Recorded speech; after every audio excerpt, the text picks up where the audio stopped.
Shalom, kembali lagi di Devotion. Devotion kali ini akan bahas tentang hidup bagi Tuhan.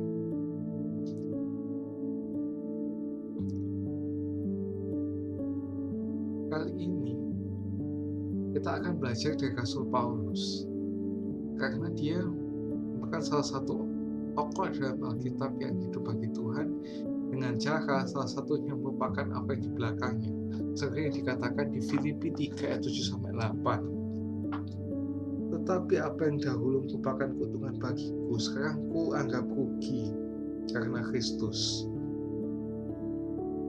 Malahan segala sesuatu ku anggap rugi karena pengenalan akan Yesus Kristus Tuhanku lebih mulia dari semuanya.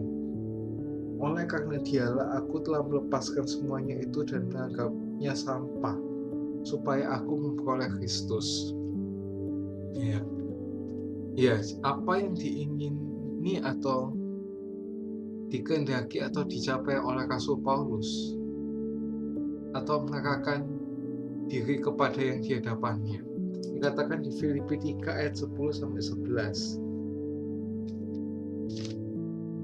Yang ku kehendaki ialah mengenal Dia dan kuasa kebangkitannya dan persekutuan dalam penderitaannya, di mana aku menjadi serupa dengan Dia dalam kematiannya, supaya aku akhirnya beroleh kebangkitan dari antara orang mati. Panggilan surgawi artinya masuk ke dalam rencananya, atau hadiah besar, atau dipilih Tuhan sendiri. Rasul Paulus dipanggil untuk menjadi hamba Tuhan untuk orang yang tidak bersunat.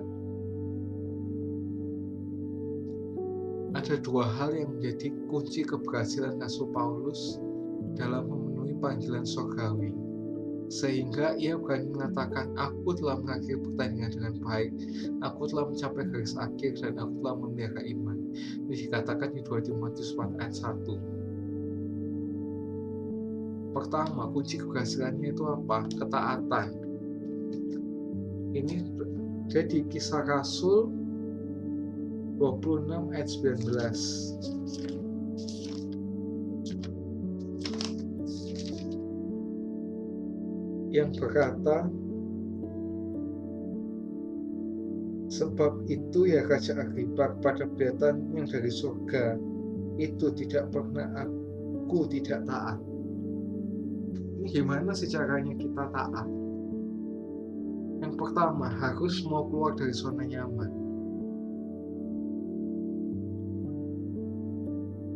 Paulus ini mau keluar dari zona nyamannya, dari yang dulu sebagai teroris dan sebagainya. Dia mau menjadi rasul yang dipakai besar oleh Tuhan, seperti yang dikatakan di Kisah Rasul 22 ayat 3-5, 14 ayat 15, dan Kisah Rasul 9 ayat 15 ayat 16. Itu bisa dibaca sendiri.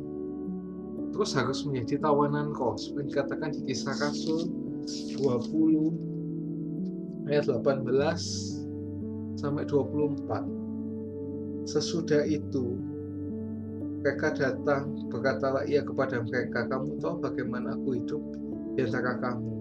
Sejak hari pertama aku tiba di Asia ini, dengan segala rendah hati aku melayani Tuhan. Dalam pelayanan itu aku banyak mencurahkan air mata dan banyak mengalami pencobaan dari pihak orang Yahudi yang mau membunuh aku.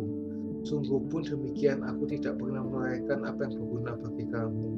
Semua ku beritakan dan ku ajarkan kepada kamu, baik di muka umum maupun dalam perkumpulan-perkumpulan di rumah kamu.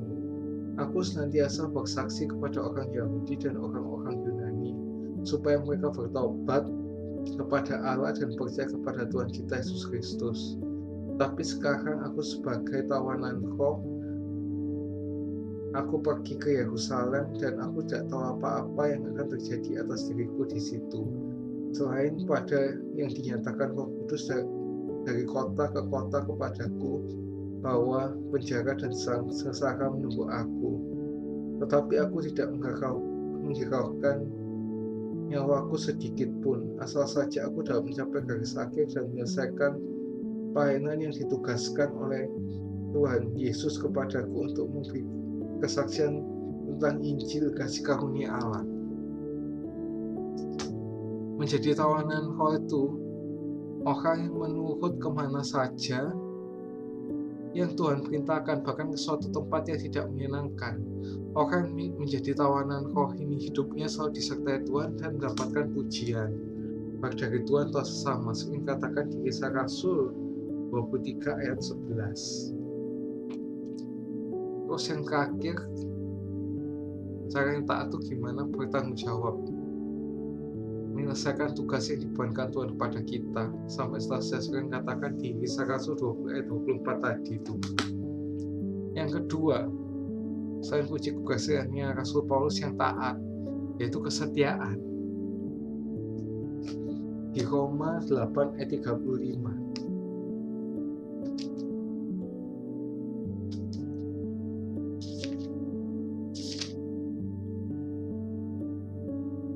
Siapakah yang akan memisahkan kita dari kasih Kristus?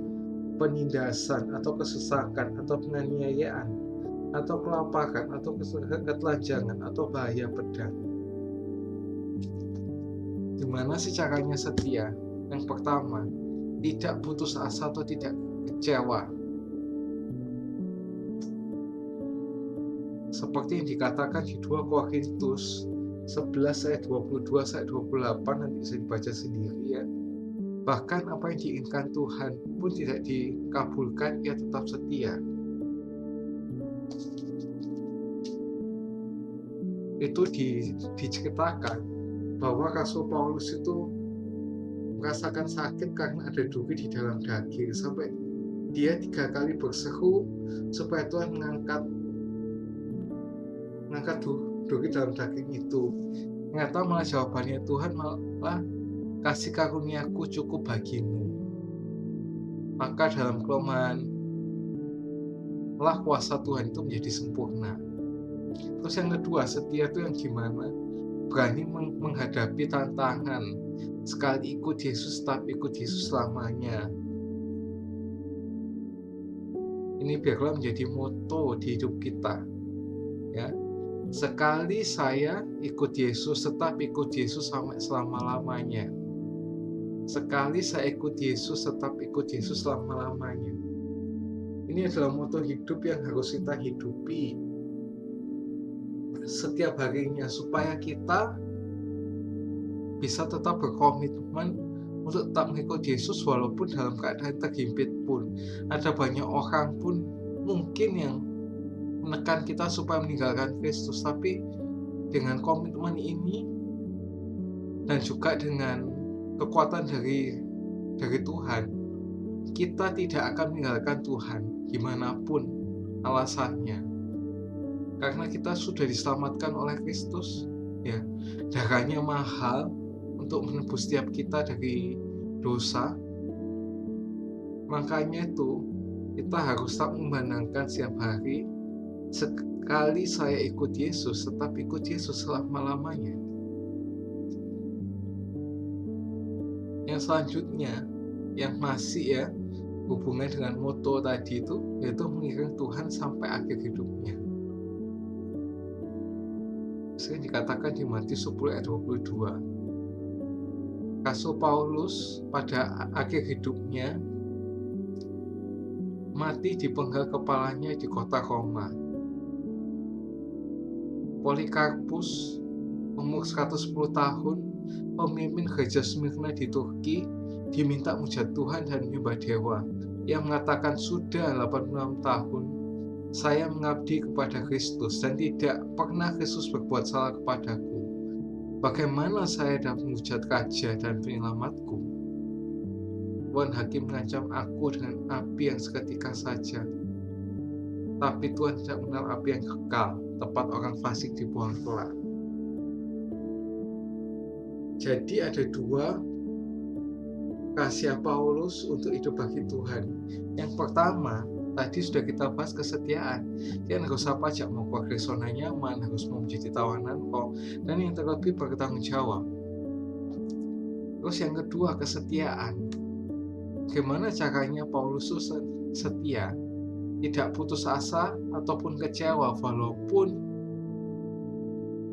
permintaannya tidak dikabulkan oleh Tuhan. Terus berani menghadapi tantangan. Sekali kita ikut Yesus, tetap ikut Yesus selamanya. Dan yang terakhir, mengikuti Tuhan sampai akhir hidupnya. Jangan tinggalkan Tuhan gimana pun kondisinya. Tetaplah teguh di dalam Kristus. Karena dalam Kristuslah kita akan tetap kuat. Dan kita bisa tetap hidup bagi Tuhan. See ya. Jangan lupa like, subscribe, dan share jika kalian keberkati dengan konten ini.